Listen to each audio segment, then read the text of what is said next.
Welcome to the Aesthetics Injector Gang podcast. Having a gang of mentors in this industry has been a blessing that we wanted to share with you. Our core group has been traveling together and comparing notes about life and business for years. Tune in as we delve into topics with others in the industry that you are sure to love and make you laugh. Welcome, everybody. Here on today's episode, you have myself, Brandi, the blonde clinician. I am the founder of Mint and Needle, a medical aesthetics boutique here in Delaware. I have Liam here with me. Liam is the owner of Fortis Wealth Management. He is somebody who has really kind of niched down into the aesthetic space, and he has taken over my personal finances and is my go-to for all things finance. I don't make any life decisions without going through him, both personal and professionally. So if you guys could all welcome Liam here. Liam, say hi and tell us a little bit about yourself. Thanks, Brandi. If you're the blonde clinician, I guess that makes me the ginger wealth manager.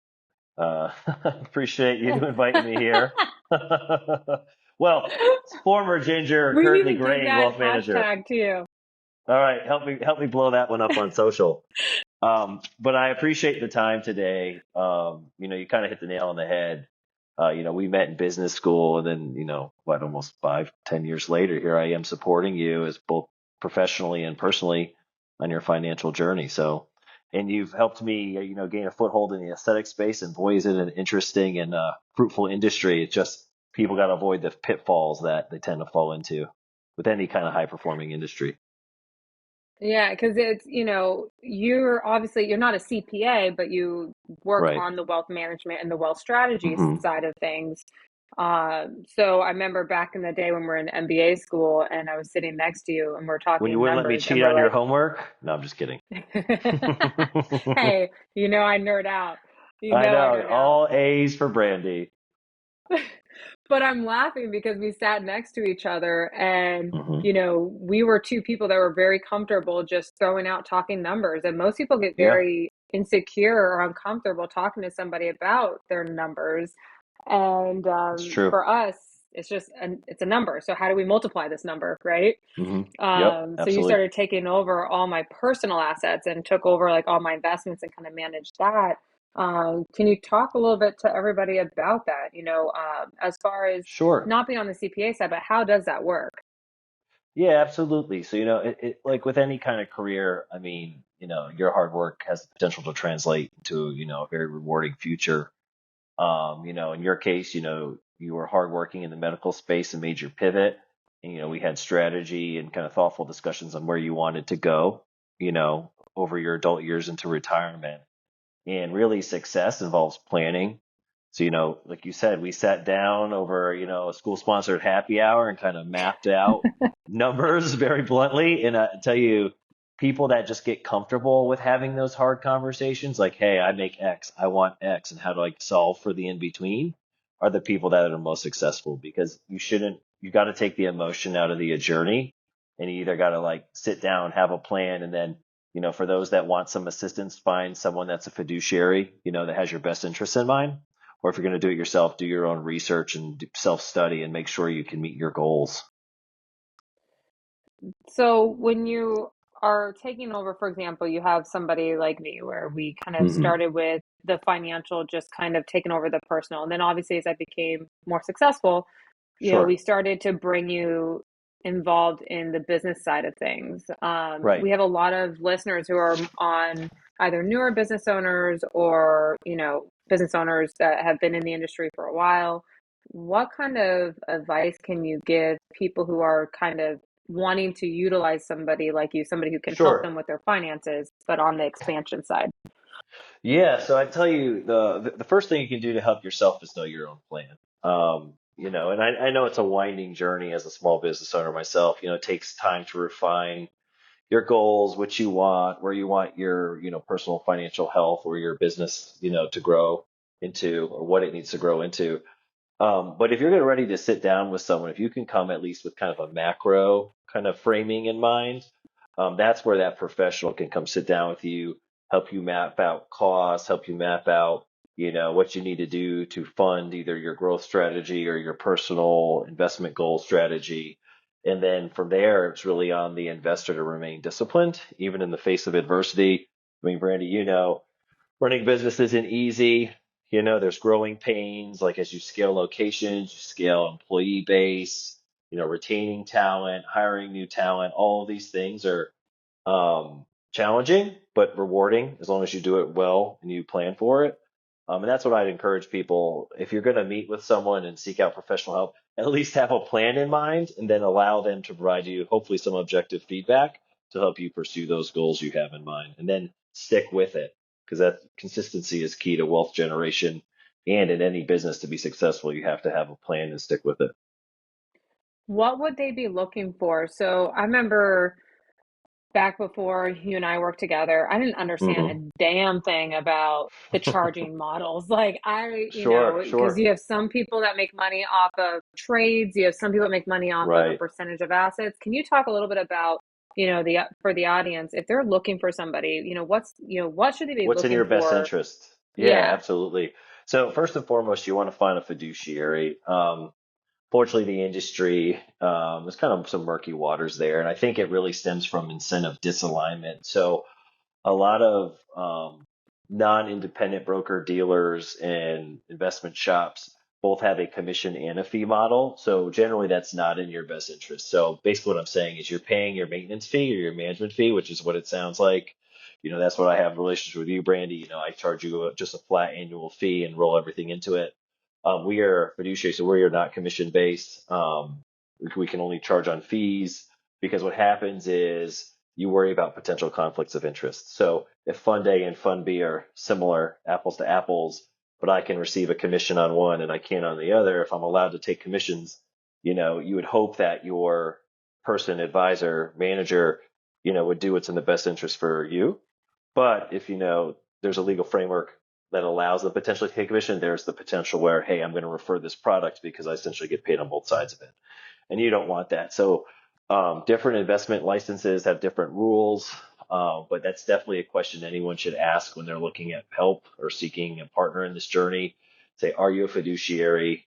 There's a very specific definition of what that means, and then have the conversation around fee structure. Is this fee only where you make more if we make more, or hey, do you get a commission and a fee regardless?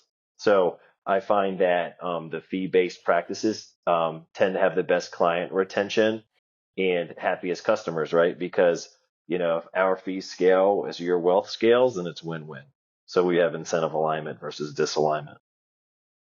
That makes sense. So essentially, in your world, people, just to bring it down to the aesthetic space, because those are a lot of big fancy words for me that are Double dip. non-medical You can terms. double dip. You can basically get paid on the fee and get a commission. You just want Okay. fees. So There you you go. want people just fees. It's And like, Big Word Tuesday. Yeah. Yeah, hey, I basically said fee only. I'm the blonde clinician and All you're right, ginger. We gotta bring it the ginger down. wealth manager will tone it down. But yeah, you basically you want to make sure you're fee only because Feel me. then there's no wiggle room as far as how you're being charged because as these accounts scale, fees scale, so you want to make sure there's a value proposition there for you, right? Like you want to make sure your money is worthwhile. You're getting the best bang for your buck. And Hmm. so I find, or we have found that business model over the past decade has led to happy clients. So we stick with that. What are some kind of fees? So if somebody were to go and ask about fiduciary and now Hmm. they found somebody who is fee based only, not fee and commission. What are some fee structures that are within, the norm that people should be looking Sure. for? Yeah, absolutely. So it depends on the amount managed generally and the services provided. So, most places with kind of custom portfolios tend to fall in that 1 to 1.5% range on assets, meaning, if you had an account with $100,000 in it, your annual fees might be 1% against that value. So $1,000 or 1,500. Fees scale obviously as the accounts grow, but there's also pricing pressure. So as you make more money, you can negotiate lower fees. So, if you have Okay. $1 million, $2 million, $10 million, 200,000, you have the ability to see if there's a break point there. And every firm is different.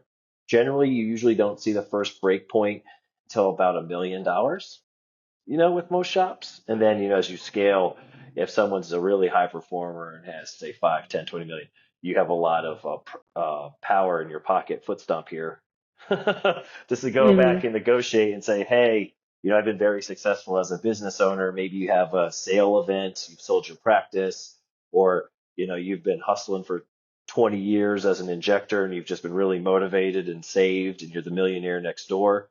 Don't be afraid to have that conversation. What do you think about having somebody, because you kind of you manage quite a few people in the Hmm. aesthetic space, Hmm. and what do you think from a client perspective, if they're looking for people, do you think there's value add to somebody who understands the niche of the space, or do you feel that wealth management is just wealth management? No, I think there's value add. I mean, if I look at kind of the ecosystem that I'm in, tied with, the aesthetic injector gang and some other med spa owners, having a CPA that really understands the industry and healthcare in general, having legal support, be it estate planning attorneys that get it, that I've done with a lot of small business owners, have helped with valuations in your industry. What makes aesthetics unique is a few things from my perspective. If you guys were manufacturing, you'd be be trading at a much lower valuation. Cash wouldn't necessarily be king, but like in aesthetics, especially given the types of services you provide and your clientele and the socioeconomics behind that, I think it helps to have somebody that gets the industry, you know, can provide the opportunity to talk to others that get the industry, because all businesses are not created equal, just like all industries are not created equal. So, I think of your practice, as you've grown, and we've had very frank conversations about how to scale correctly and how to manage inventory and, all of these things. Like if I hadn't had an understanding of healthcare and essentially how to grow a business like yours, I probably would have provided very generic advice. Whereas with Hmm. us, I can provide very nuanced advice from both, how to scale the business organically to, hey, if we ever wanted to consider, inorganic growth, what that would look like. Say you brought on a big partner through private equity or whatever. Like I have that background, so I can provide you context objectively for whatever your goal might be. Which is a good piece to bring to this. So you have, some practice owners who may be looking at venture capital or private equity Hmm. and wanting to, either franchise out their model. And that's something that with your background, having somebody who has an understanding of the space, with a wealth Sure. management background, you can help facilitate that transition.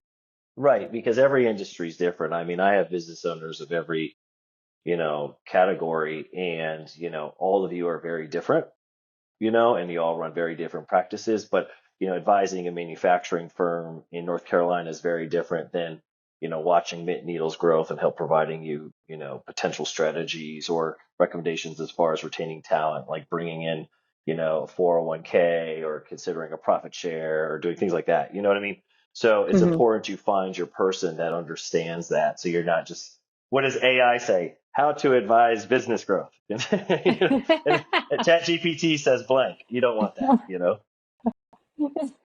Then just throw it all in there. Apparently, that's going to be the answers to life. Well, That's in it. my space, you have to budget for your Louis, right? Oh, In yeah. manufacturing. I've seen. So I've seen. So also a reason you need to understand the space. You don't pull your hair out when I'm like, hey, we need to meet our contribution goals for the year, but Louis is an investment, and I'm like, uh-huh. Don't worry. You all worn me down. You've all worn me down. I don't fight it anymore. Just go with it. Just go with it. That's it. Who needs art when you can have a Louis bag? Exactly. It's There you art go. on our shoulders, right? Yeah. It's just. So you all tell me. So you all tell me. Well, I know for me, the benefit of having you both in the business and the Hmm. personal side has been, exactly how I'm personally investing. So and Sure. obviously what I'm making, you can kind of plan accordingly. You have me on a monthly kind of just, Right. you take monthly money out of my personal checking Hmm. account and then you invest it. I have no idea. I don't deal with it. You just kind of, it's out of sight, out of mind. So that money just doesn't even exist. But when I Right. want to buy something and I want to do something, You then can. it's, you can, because I've already Right. been, I budget for it. So now one of the things you had brought up, which I think is super important, is the 401k. So Yes. as Sure. you started my 401k. I don't remember when this was, a Two, couple three of years years ago. ago. two or Right. 3 years ago. And Hmm. it was always important for me, especially as a business owner, to make sure I had a 401k because I Right. want my employees to be able to have the capacity to be in a practice and grow and be able to grow within my practice and have Hmm. a savings and a retirement. Can you talk a little bit about 401k? Because in our space, we find that a lot of Yep. practices don't offer that. So can you just kind of shed some light Yeah, on that? it's a great tool for you guys, and I'll kind of lay it out from both the how do you attract top tier talent perspective, and then the benefit to you as either the practice owner or someone that's been in the industry for a while. So if you look at demographics, millennials and Gen Z are a lot more conscious about what it takes to have a fruitful and rewarding retirement, i.e., make money so you can enjoy it later, right? And because of that, one of the perks they tend to look for especially when they join small businesses, is like a robust 401k or employer plan with price match and things like that. Lacking a quality 401k or any other equivalent can really make it hard to retain talent. And with your industry, you talked about someone that gets it. Like I know how much it goes into training an injector. I know you Mm-hmm. guys have your training pipelines and you have your conferences you have to go, you have your training requirements, just how much goes into that, both as the injector and the business owner, and then how expensive it can be if people depart the practice. So it's like how do you keep them? And one of the big tools in your toolbox is having a good 401k. It also allows you to take care of yourself for the future. So there's two kinds, and to keep it kind of simple, there's a traditional and a Roth 401k. Basically, in 1 year, the traditional, you get the benefit of contributing, taking off your tax bill, and then you'll have to pay taxes in retirement. And in the Roth 401k, you quote pay the taxes now. You just don't get a tax break in present year, but all of that money's tax free in retirement. So basically, it allows people to reduce their personal income taxes, and then business owners can reduce their income taxes because you're able to contribute both as an employee and an employer. So in your case, Brandy, with Mint and Needle, you can max out your 401k at 23,000 a year, but you can do an employer match as a business owner that can take that total up to $69,000 a year. So it's really significant for you because a lot of small business owners, all of their wealth is tied up in the value of their practice. And then, how do you unlock that? You basically have to sell, right? Whereas Mm-hmm. if you're fruitful and smart and you pay attention to where your cash flows are going and you allocate both salary to this plan and or ownership employer contributions, you could have a business for 20 years where you've put 20, 30, 50, $70,000 a year away into the stock market and still have a nice exit when you sell your company. So it's something to think about for all the practice owners because it's a write-off, it benefits you, and it helps you retain talent. Yeah, Um, it's a win-win for everybody. It benefits everybody. And a lot of business owners, mhm. there's a lot of myth out there about like, oh, business owners are making all this cash money. They don't realize, that everything that goes on. And typically your business owners are paying themselves last. Correct. So as they Right. have to, right? And you spend years Hmm. and years sometimes not even paying yourself. So one of the avenues that you can do is at least if you're not able to pay yourself that much money initially, at least have this 401k because it's Absolutely. going to allow you to have that, in the future if either you can't work anymore because of Hmm. whatever injury or whatever, but then B, your money is tied up in your business. So your actual value is in the business, but you still want to protect yourself as a person. You can't give everything to Right. your business. And a lot of your industry, your guys' shops are smaller, meaning, under 10 employees. I mean, I can think of several med spa clients and friends that, might be one person shops, maybe two people or one person in a 1099. So when you think about succession planning, um, what are you selling? You can't work forever. So if you don't have employees, essentially, all that cash flow stops in retirement. So this is a way to get a great tax break to care future you. And then say you decide to retire as a single injector or a small shop, you don't have that pressure to sell or work for someone else. Hmm. The old golden handcuffs, if you will. Yeah. Now, you currently have do you want to talk just quickly about the 401k? You have a kind of national Sure, our program, absolutely. Yeah, program. Appreciate it. Yeah, thanks for the opportunity. So, Fortis Wealth Management, we have a lot of small business clients. So we have 401k support nationwide. We have a director of 401ks. He leads the channel. And we do, like we talked about, we have the traditional 401k, the Roth 401k, and then we have the potential at a cash balance plan. And don't worry, I won't I won't get into that on this call, but basically it's a nice way to save even more money and reduce taxes. Okay, just remember that. Save money, reduce taxes. But believe it or not, Brandi, you were the reason we rolled this out years ago and really kind of leaned into this program because I knew you wanted to attract, high quality employees and take care of yourself.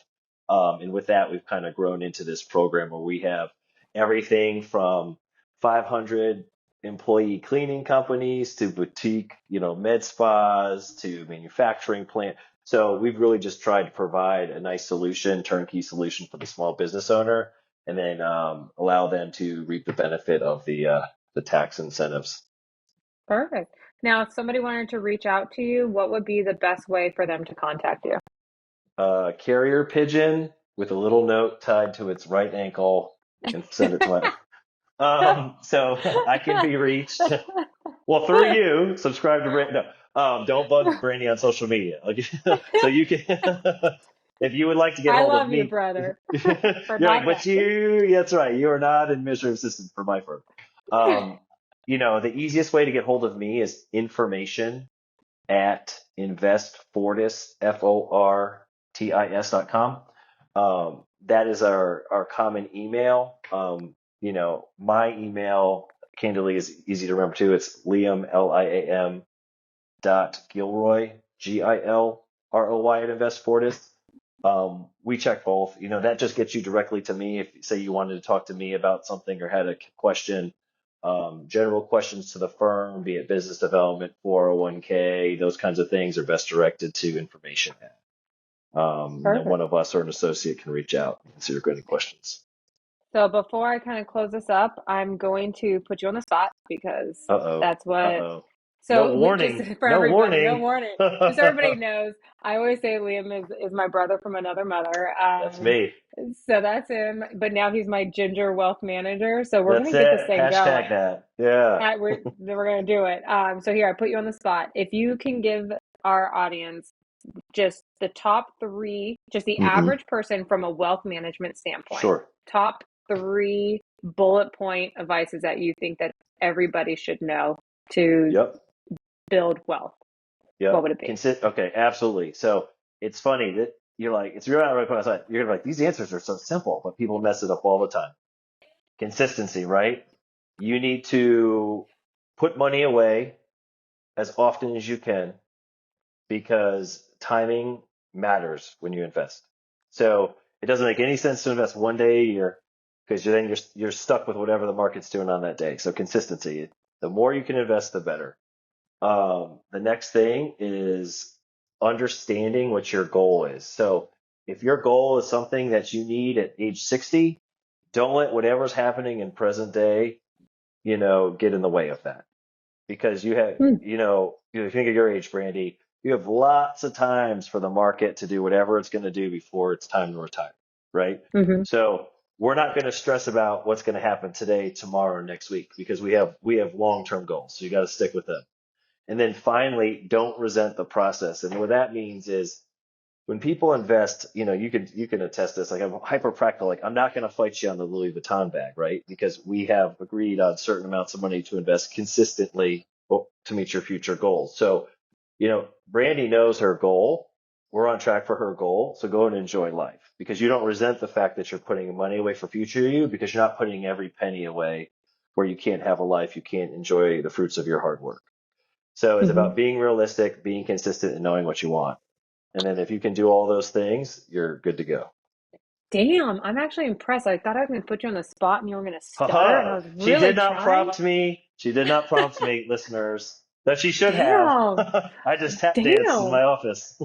You did. I'm impressed. All right. Next time I'll poke you extra hard with a needle. No, I'm just kidding. Oh, great. I mean, don't even tell them how much I need per unit, okay? I Uh, don't. You need a little I need love. a little love. I know. I know. I will. Thank you, everybody, for listening, and we hope you enjoyed this episode. Please like, share, and comment. Follow us on Instagram at the Aesthetics Injector Gang. And this episode was brought to you by Aesthetic Multiplier, which is coming up in 2 weeks. And I am Brandi Gregge, the blonde clinician, and you can follow me on Instagram. And my practice is Mint and Needle. Thanks for listening. If you enjoyed this episode, please like, share, and comment. Follow us on Instagram at the Aesthetics Injector Gang.